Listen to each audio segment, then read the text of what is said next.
Hello everybody, this is Manu-S again, back with another Eternal News video. So there has been an announcement for a nerf and buff patch this week, and the downtime just hit, so did the patch notes. So let's look at what changed, and a lot changed, so that's pretty cool. First of all, there's draft changes. People have been complaining about draft a lot. I haven't played much draft, so I didn't really have much to say about it, but the changes seem very reasonable, and that's at least some of what people complained about. So yeah, now the packs will go, I think 3, 2, 3, 1, or 3, 1, 2, 3, 1, 3, 2, so that you get pack 3 from the same player, and pack 1 and 2 from the same player, giving you more consistency. So you can basically more controlled go for the same kind of strategy in both Dusk Road packs, and make sure that you're on the same page with the person that you're passing to or is passing to you. That provides a lot more consistency, and yeah, makes it easier to go for a certain tribe and stuff like that. Generally making the draft less random, which is a good thing, and allowing you to control the outcome more. And there's like some other stuff that they mentioned here, some collation system which isn't further explained, which somehow will like increase diversity among commons and stuff. So not sure how this is exactly going to work, not explained anywhere as far as I know, but it will basically make the commons that you see more diverse. So that's nice, I guess. Then we have a couple of draft changes.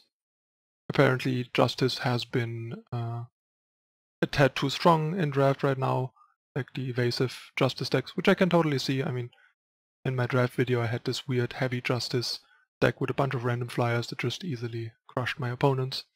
So now the Valkyrie Arcanist costs 6 instead of 5. If I'm not mistaken, that's the 5/5 that gives you a gem blade when it dies. Then Emerald Spear now costs 7 and is a 4/3 weapon instead of a 6 cost 3/3 weapon, which is a bit weird to me, because honestly I thought the card was pretty unplayable even in draft. As a 4/3 weapon, even for 7, it's a bit better than a 3/3 because it kills more stuff now, but I'm still not seeing how a 7 cost 4/3 weapon that gives you a 2/2 if you have a Valkyrie is honestly good enough. Sure, it protects your flyers by killing like an opposing flyer because it kills most of the flyers, or kills them after they blocked your flyers because they are like high health, low attack flyers, but still, like, just the card just seems underpowered in draft to me regardless. And Frontier Confessor became also less good at stalling the ground. It still silences opposing flyers, but it's now 1 cheaper and a lot more fragile and low impact on the ground. The 3/4 actually locked up the ground pretty well, so I guess that's why they changed it. Might also actually make it like interesting for some gunslinger decks in Constructed, possibly. Not very likely because it's still kind of underpowered, but a 4 cost 3 attack unit with a silence might just be what your deck is looking for, your gunslinger deck is looking for, because Frontier Confessor is a gunslinger. But most likely not. Next, there are some Void interaction changes. Maiden just got a new wording that makes it clearer how that the cudgel suppress Entomb and Revenge, but functionally it's the same card. But Steward of the Past got destroyed.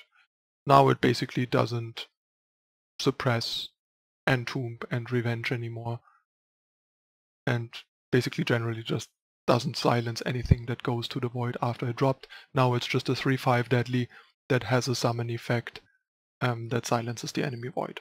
So it's basically on par now with the Lumen Reclamator, or what it's called, the 4/4/4/4 that shuffles a player's void into their library. So it's a one-time shutting down the enemy void as it is right now, and everything that happens after is unaffected by the card, making it so much worse. Like, now people can go nuts with trying to abuse void interactions really, really hard. Stuart suppressed a lot of potentially powerful things, even cards like Whispers of the Void and stuff like that become a lot more interesting now because they are a lot harder to shut down, because the opponent now is forced to either top deck a Steward after you used your Whispers on turn 6 or 7, or hold back on their Steward and stuff like that. And it's so much easier to play around or push through Steward. Like, Steward was already very beatable for Reanimator type decks before, because a lot of the time they had plenty of removal, so you just play a Steward, have your summon effect, and then they just kill your Steward, making it kind of affect the game in a similar way as it now will consistently, except now they don't even need a removal. They can just ignore it and start setting up their shenanigans after Steward again. So they can like put something in their void, make you play your Steward, then just put something else in the void and reanimate and stuff. Pretty crazy. Like, I didn't see that one coming. I think Steward was a pretty healthy, like, fun, broken police, and now some stuff can potentially really run rampant. Curious how this one is gonna play out. Also makes Steward a lot less appealing as a main deck card, because before, when it was suppressing Entomb and Revenge and stuff, it also suppressed a lot of incremental advantage type stuff that opponents were potentially doing, creating some pseudo value for you, while now it just barely does it. Like, it basically only suppresses incremental advantages like Dawnwalker for the most part, and otherwise it's just a vanilla 3/5 deadly, which is a lot worse. So we'll see how that plays out for Steward and Stewards in the main deck and Void base decks.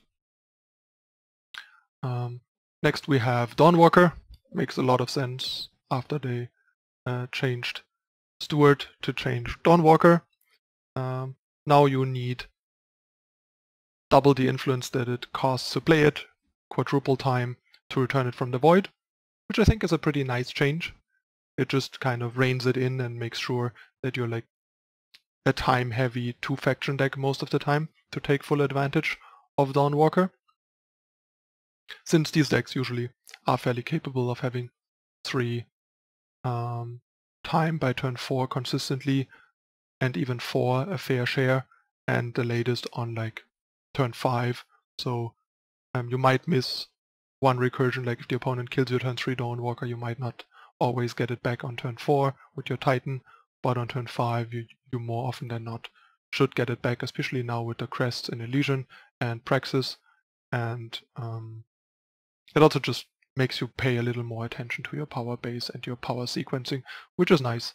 Ultimately the card is not going to be much worse than before. It's just a little less punishing when you kill it on turn 3, which I think is fair, because the card was either not that relevant in the matchup or really obnoxious and won matchups on their own. Like, some decks just cannot beat a time deck drawing 2 Dawnwalkers until the mid game or whatever. And this balances that a bit, so even though time decks right now are not dominant for a change, long term I think this change is still very reasonable and a good way to subtly balance Dawnwalker and make it a bit more consistent early on, and turn it into more of a later game, late mid game advantage engine rather than just dominating from the get-go, which, as we all know, feels pretty obnoxious a fair share of the time, unless you have an immediate answer to it with a silence or something.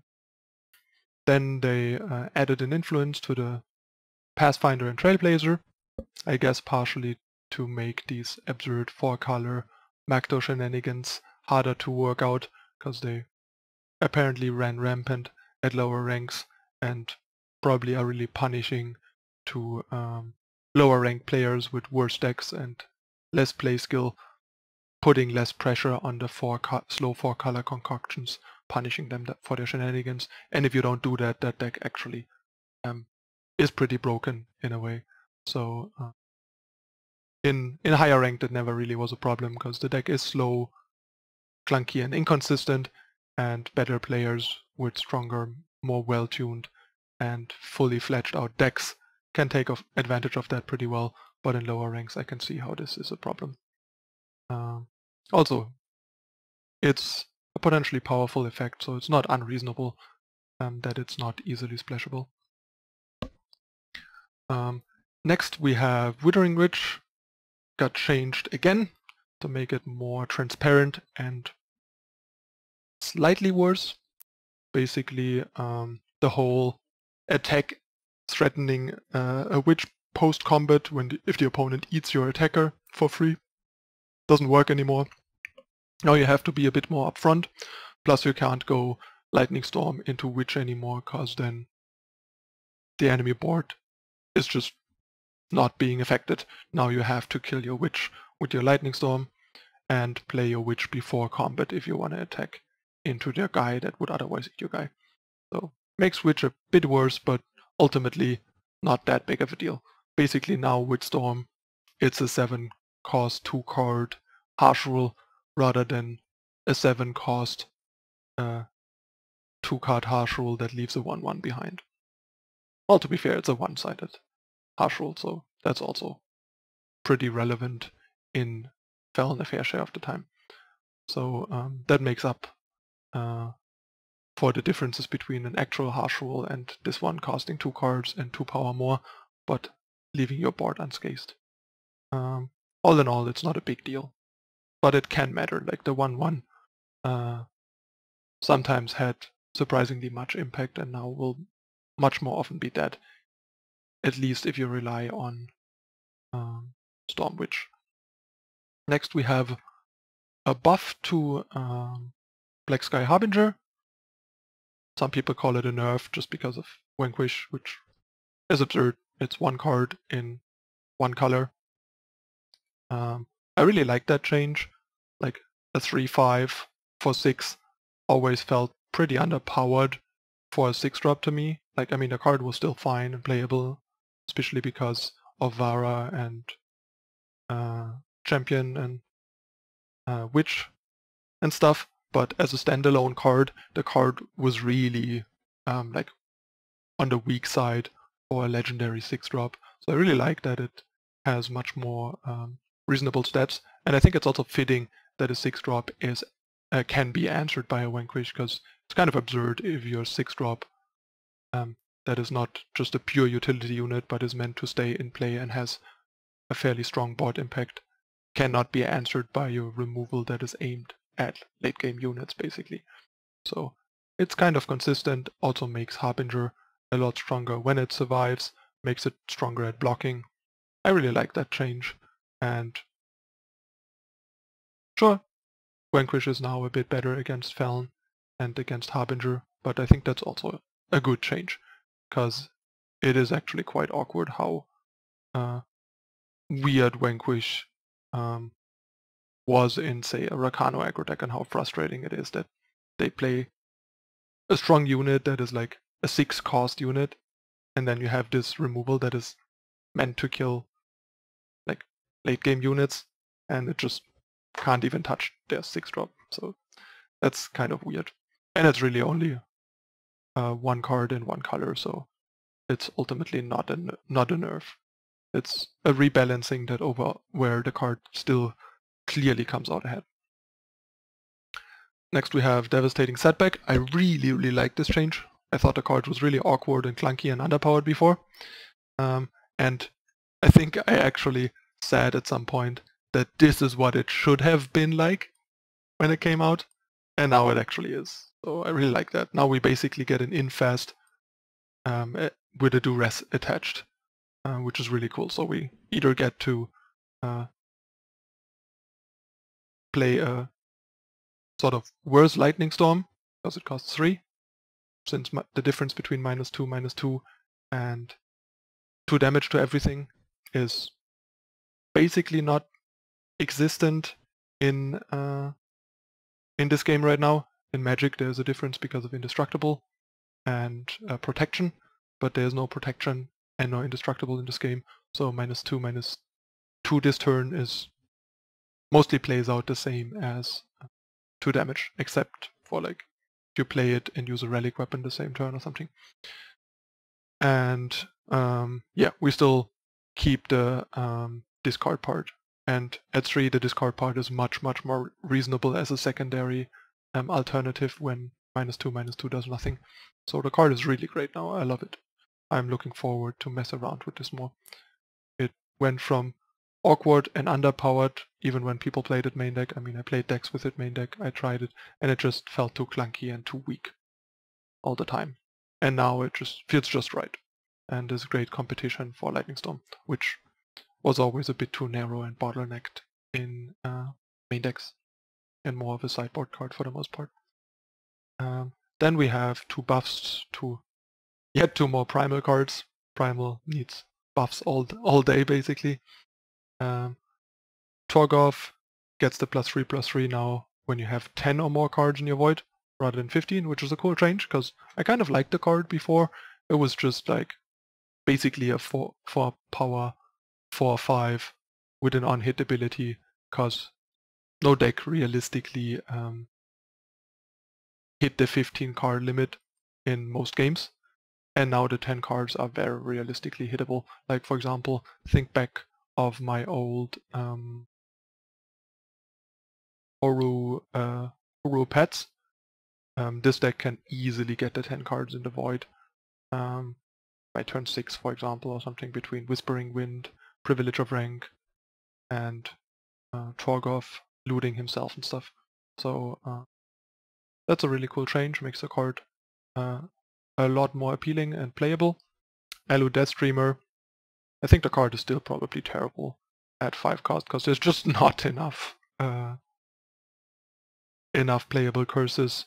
And I mean, what you're gonna do, you're gonna play like Affliction and hold it back till turn 6 to play your Alu Deathstreamer and then use your Affliction or like your Permafrost or whatever.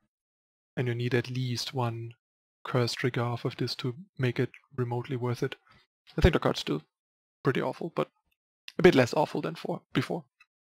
This change is huge and mostly aimed at Stonescar, but it's also gonna affect Argenport a bit, because going double Shadow on turn 2 into double Justice on turn 3 is quite taxing for the deck.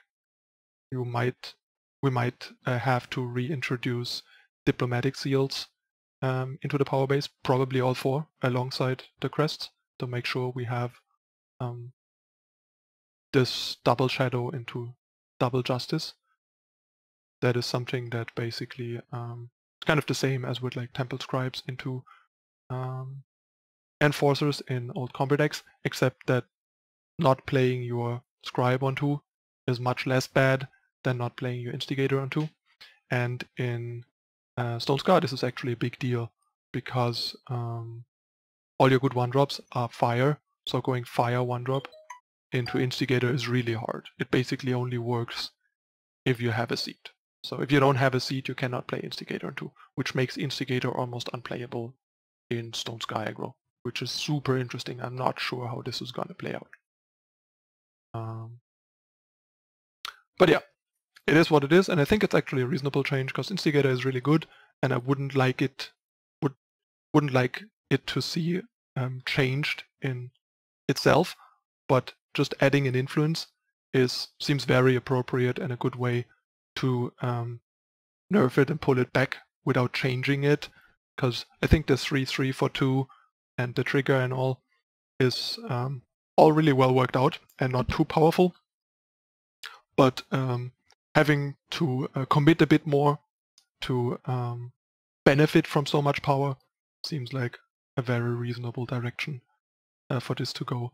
It also puts more strain on potential gunslinger decks, because it's one of the really good gunslingers, and double Shadow on 2 in a fairly aggressive 2-color gunslinger deck is gonna be tough, because for example in say an Argenport gunslinger deck, your best 1-drop would be Justice in Steady Marshal, so Marshal into Instigator, once again pretty awkward. So the nerf is subtle but pretty impactful. And then we have Stone Powder Alchemist, another really reasonable buff.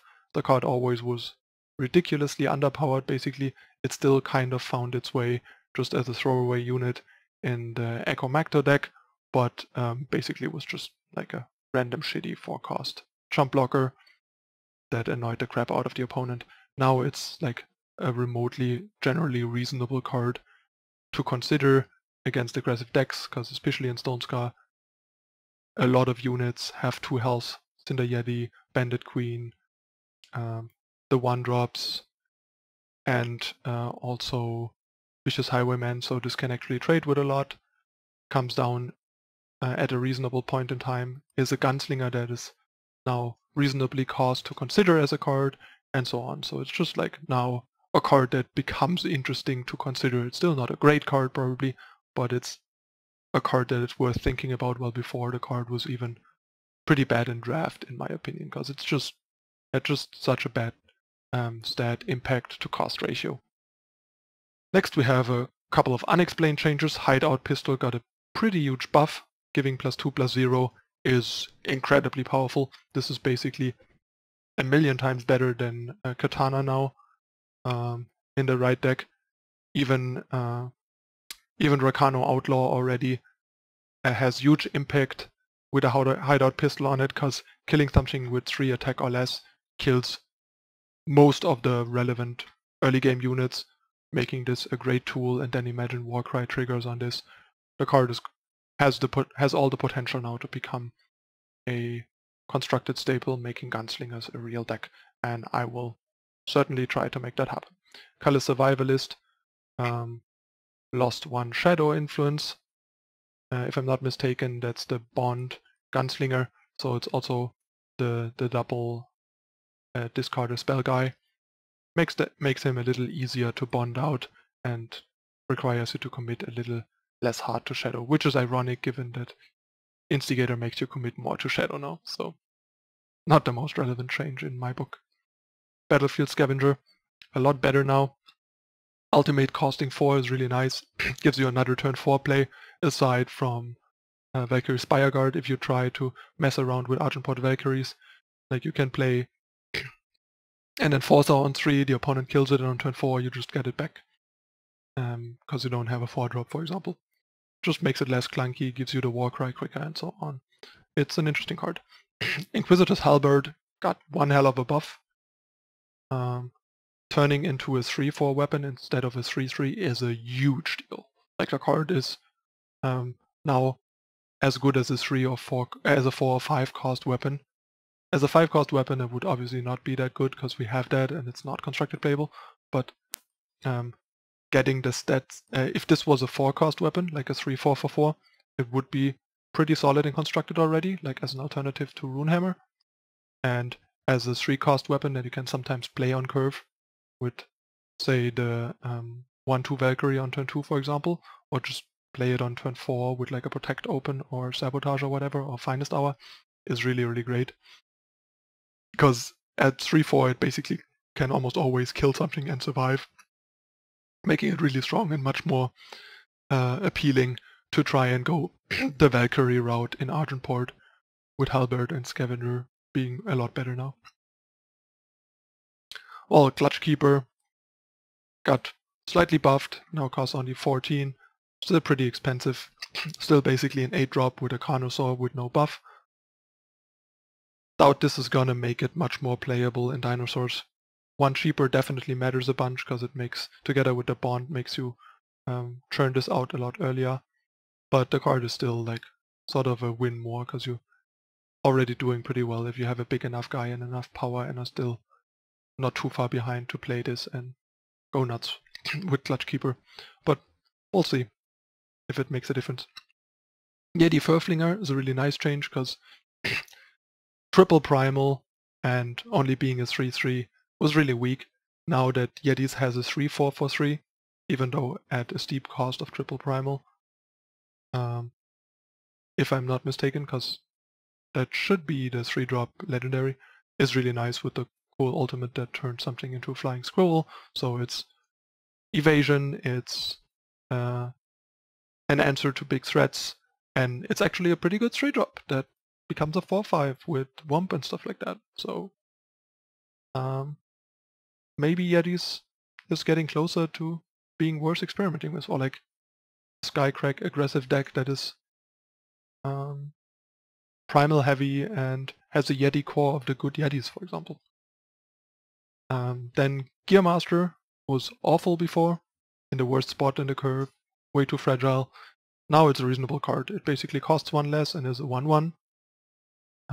But now at least you can play it on your off turn in a way on turn 3, so you can start curving Sentinels into it like your turn 4 Titan and stuff like that.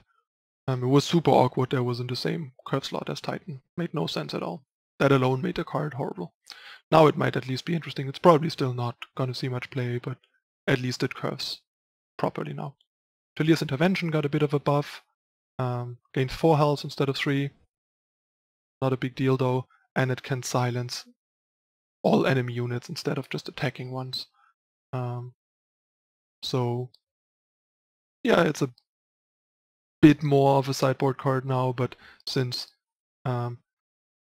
if silence is like the main mode, you're still basically putting a better silence in your deck, and silence is just too weak of an effect to be worth a card, and the other 2 modes are not strong enough to make up for it, I think. Scrap Hound becomes a 6/6 now if you sacrifice a Grenadin, not a 5/5. So that makes that guy a bit better, but I don't think it's gonna matter outside of limited. And Caleb's Intervention can now kill weapons and relics instead of just weapons. So now it can also kill like non-weapon relics, making it a bit better, but once again another intervention that I think still has too many weaknesses and issues to see play. Alright, and in addition we got a new promo card, Bloodscent Avisaur. It's a Felon card. Didn't see that one coming. Like I had a name before, but I assumed, given it's a dinosaur and all, that it would be a Xenon card. Or something like that. But yeah, it's a 3/3 flying for 3, and your dinosaurs get +1 attack, and it has Nightfall. So it's kind of a cool and interesting flyer for a more aggressive, proactive Felon deck. Like Felon Tempo style decks. I mean, I don't see any dinosaurs that I would want to put in this, because the few shadow dinosaurs we have are really bad, so it only really buffs itself. So if you play a second copy, they're both 4/3.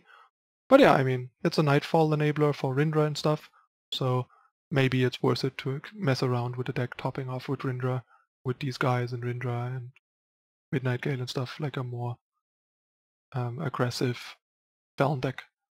The card itself is pretty solid and pretty reasonable. But yeah. Also worth noting, it's a fate effect, not a summon effect, so it only buffs all the dinosaurs you already have in play. And